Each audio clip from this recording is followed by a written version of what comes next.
नहमदुहु व नसल्ली अला रसूलिहिल करीम अम्मा बाद औज़ु बिल्लाहि मिनश शैतानिर रजीम बिस्मिल्लाहिर रहमानिर रहीम या अय्युहन नास उअ्बुदू रब्बकुमुल्लज़ी खलक़कुम वल्लज़ीना मिन क़ब्लिकुम लअल्लकुम तत्तक़ून। सदक़ल्लाहुल अज़ीम। नहायत ही काबिल इहतराम सामीन कराम, आज की मेरी गुफ्तगू का मौजू है नमाज के ज़रिए अल्लाह रब्बुल आलमीन की पहचान। तो सामीन मोहतरम, जिस तरह के मैं और आप हम यहाँ ज़िंदगी गुजारते हैं और हमारी ज़िंदगी का असल महवर ये होता है कि हम एक कामयाब इंसान बने।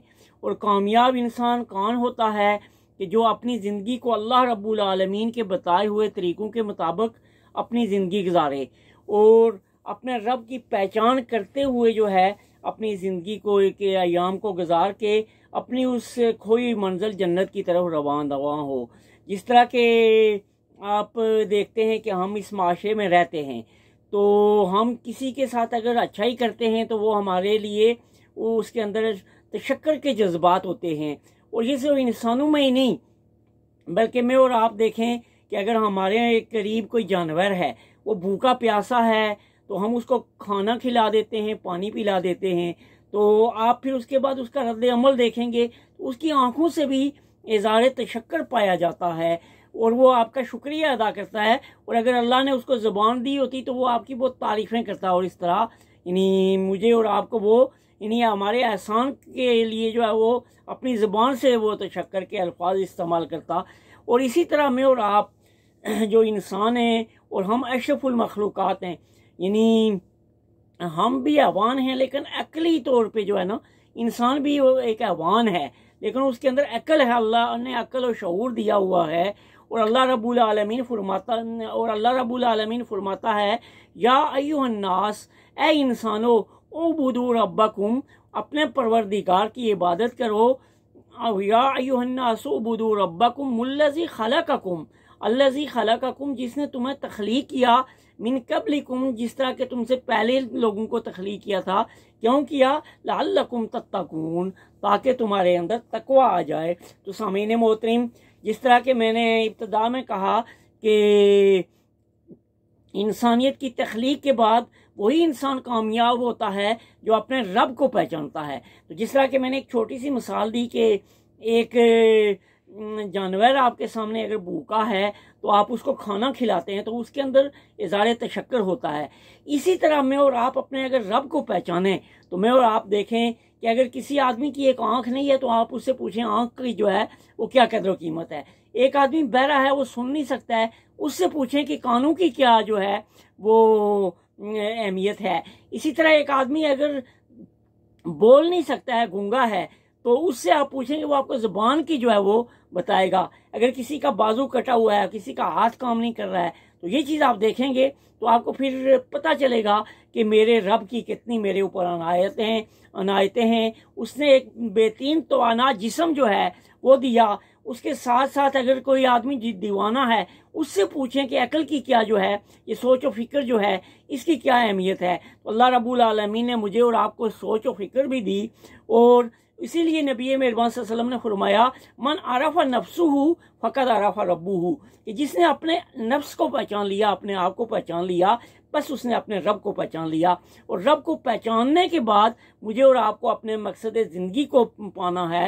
और वो मकसद ज़िंदगी क्या है कि हमने अल्लाह रब्बुल आलमीन की इस ज़मीन के ऊपर अल्लाह रब्बुल आलमीन के निज़ाम, कॉन्स्टिट्यूशन ऑफ लाइफ जो है उसको अकॉर्डिंग टू द गॉड, यानी उसको अपने अल्लाह रब्बुल आलमीन के उस निज़ाम के मुताबिक गुजारना है। हमने ये जद्दोजहद करनी है कि हमारी इस ज़मीन के ऊपर काल अल्लाह काल रसूलुल्लाह सल्लल्लाहु अलैहि वसल्लम का निज़ाम नाफिज हो। तो उसी के लिए मेरी और आपकी ज़िंदगी का मकसद है। और यही अल्लाह रब्बुल आलमीन ने फरमाया है या अय्युहन नासु उबुदू रब्बकुमुल्लज़ी खलक़कुम, ए वो लोगो जो ईमान लाए हो, अपने परवरदिगार की इबादत करो जिसने तुम्हें तख्लीक किया, मिन कबलिकुम, तुमसे पहली कौमों को भी तख्लीक किया, उन कौमों का तुम जायज़ा लो और क्या चीज़ हासिल करो, लअल्लकुम तत्तकून, ताकि तुम्हारे अंदर तकवा आए। और तकवा कैसे आएगा कि इस तरह के आप देखें कि हम एक जगह अल्लाह रब्बुल आलमीन ने हज़रत ईसा अलैहिस्सलाम के हवाले से फरमाया, इस काला ईसा इब्न मरियम लिल हवारियीन मन अंसारी इलल्लाह काल हवारियून नख्नु अंसार अल्लाह, मैं और आप अल्लाह के मददगार बने। और वो कैसे मददगार बनेंगे?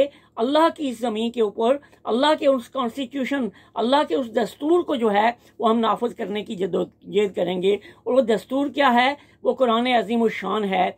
और मेरी और आपकी ज़िंदगी उस वक्त अच्छी नहीं गुजरेगी कि हम अगर सिर्फ 5 वक्त की नमाजें पढ़ रहे हैं, रोज़े रख रहे हैं, कुरान की तिलावत कर रहे हैं, उससे वो ज़िंदगी हमारी कोई इतनी ख़ास बामकसद नहीं होगी। बल्कि ज़िंदगी बामकसद तब होगी कि मैं और आप हुकूकुल्लाह का भी ख्याल रख रहे हैं, हुकूकुल इबाद का भी ख्याल रख रहे हैं, और इस तरह से रख रहे हैं कि हम फरीज़ा या अकामत दीन करने वाले हों, यानी हम अपनी ज़िंदगी को दीन के मुताबिक गुजारने वाले हों। दीन हमें सिखाता है कि हुकूकुल इबाद कैसे हैं, रिश्तेदारों के क्या हुकूक हैं, पड़ोसियों के क्या हुकूक हैं, इसी तरह आपके अपने घर वालों के अहल वयाल के क्या हुकूक हैं। इन सब को अदा करते हुए अपनी ज़िंदगियों को कुरान और सुन्नत के मुताबिक अपनी माशियत, अपनी माशरत, अपनी सियासत, सारी चीज़ों को अल्लाह रब्बुल आलमीन के दीन के ताबे करेंगे, फिर मैं और आप इबादत वाले बनेंगे। यानी अल्लाह रब्बुल आलमीन ने 2-3 जगहों पे सूरह फतिहा और सूरह तौबा में भी फरमाया है कि हुवल्लज़ी अरसला रसूलहु बिल हुदा वद्दीनिल हक़ लियुज़हिरहु अला दीनि कुल्लिही। एक जगह फरमाया वलौ करिहल काफिरून, और एक जगह फरमाया वकफ़ा बिल्लाहि शहीदा।